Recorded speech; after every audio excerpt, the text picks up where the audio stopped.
Hi, everyone. My name's Kim Miller. I'm the Executive Director and the founder of FemArt Organization, and we are a nonprofit 501c3 that we support and promote women artists.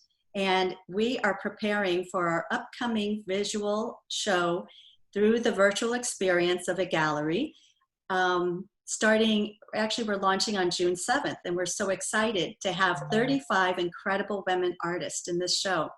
Among those 35, we have Masha Sardari, and we are going to be interviewing her today. So with our first question, Masha, I would like to welcome you, and I also would like to ask you, how do you feel that your artwork influences our community here in Jacksonville locally? Well, thank you for having me. I'm really excited to be part of this show. It's an amazing idea to just have all these women together. And I think in general, just my work has always been based around the community. So I shoot in areas, so I'm a photographer, so I shoot in areas nearby and try to emphasize the beauty of our community through the images. And oftentimes people see my work and they're amazed that this is actually around us. So I think that sometimes we get so caught up in our daily lives, we forget to look around and find the beauty that surrounds us all the time, even in the things that might at first glance look ugly or unattractive. If you just look at it in a certain way and you let your imagination fill that space, it completely transforms. So my goal is just to bring people closer to our community and seeing the beauty that is always around us in our daily lives. So bringing that inspiration back to our daily lives. I love that. I love that answer. And actually, I was going to ask you what inspires you, but you actually kind of described it beautifully in that statement and talking about how you're trying to make that connection. You're almost creating that bridge between yourself, your artwork, and our community here in Jacksonville. And I'm really grateful for that. And what's really exciting is that our show, Where the Wild Women Go, is going to be viewed worldwide because we are going to offer a virtual experience. So with that being said, your work, you talk about the community here in Jacksonville, but how is it going to have a voice in the larger world? And how do you think, because people are going to be seeing your work who do not speak the English language, but they're going to be able to learn through your work something. What do you think they're going to be learning through your artwork? So I think that there are various qualities as human beings that we have that connect us globally and help us be just part of a collective consciousness. I don't think that any of us exist completely separate from one another. So whatever thoughts or struggles I'm dealing with, I'm sure that there's other people in the world that are experiencing similar things. And I often do use my art to express those struggles that I'm having, even if they might not appear directly to be what I'm dealing with. They're an abstract way to let that energy out. So I think that I hope that people can look at my work and connect with it spiritually and emotionally in that way, where it doesn't have to be 100% exactly what they're going through, but they can connect through that collective emotion and thoughts that we're all experiencing right now, just by viewing it and letting it kind of fill their mental space as they're experiencing the viewing experience of looking at it.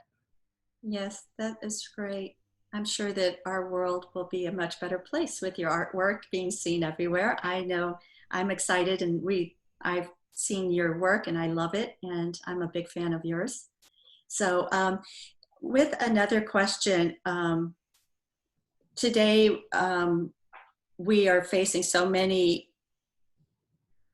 complex questions, I guess is the best way, that have been complex since the beginning of time, probably.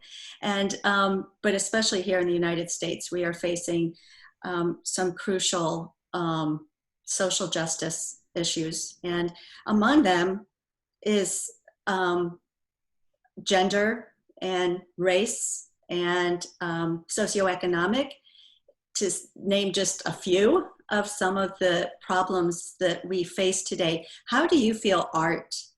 I know you've talked about the beauty of your work and the connection that you're going to have with our community and with the world, but how do you think your artwork differs today than artwork made 100 years ago? And how do you think your artwork will reflect on some of the current issues that are going on today?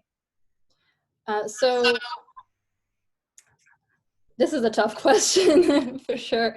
And I think that a lot of us are going through some really tough things right now. And I hope that my work helps people maybe even take that moment to escape from what is going on. I know my images can be viewed as alternate worlds, like imaginary worlds, where maybe they can feel a sense of freedom that they might not feel in life right now. And I also hope that it inspires people to have a voice. So your voice matters, and whatever you want to share with the world does matter, regardless of what is going on and whatever forces might be inhibiting that voice.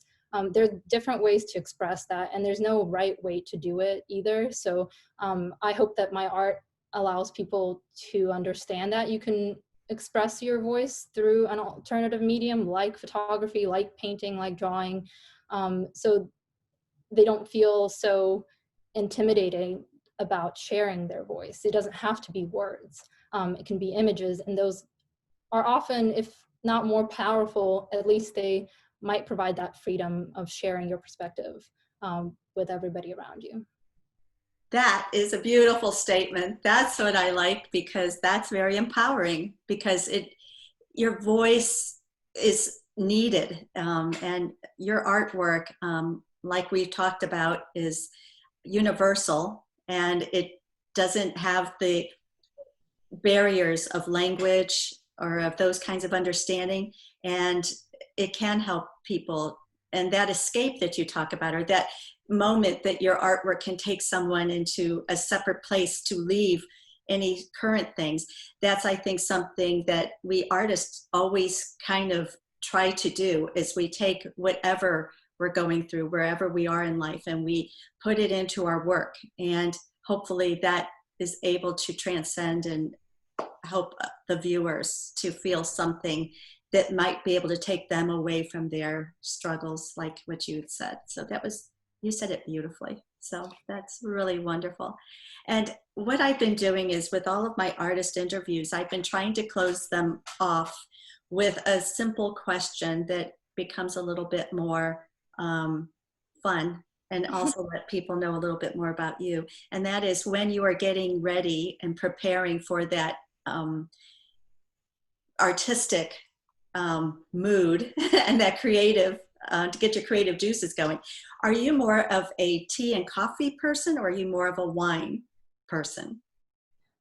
At the moment, I'm exclusively tea person. I actually finally broke that coffee addiction. So I'm going the tea route, and, just letting my body relax and let the inspiration, the images come into my mind. I feel like often I've tried to kind of force that creative process, and I just end up in a roadblock. So the best way to just let your mind open up and let those ideas form themselves, rather than having some sort of calculated way of getting there. At least I've found that to be the most rewarding at the end of the day. I love that. So for your tea drinking, I would like to say cheers, and I would like to say thank you so much, Masha Sardari. You are an incredible artist, and I think your voice is beautiful, and I can't wait to share it with the entire world. So cheers. Thank you.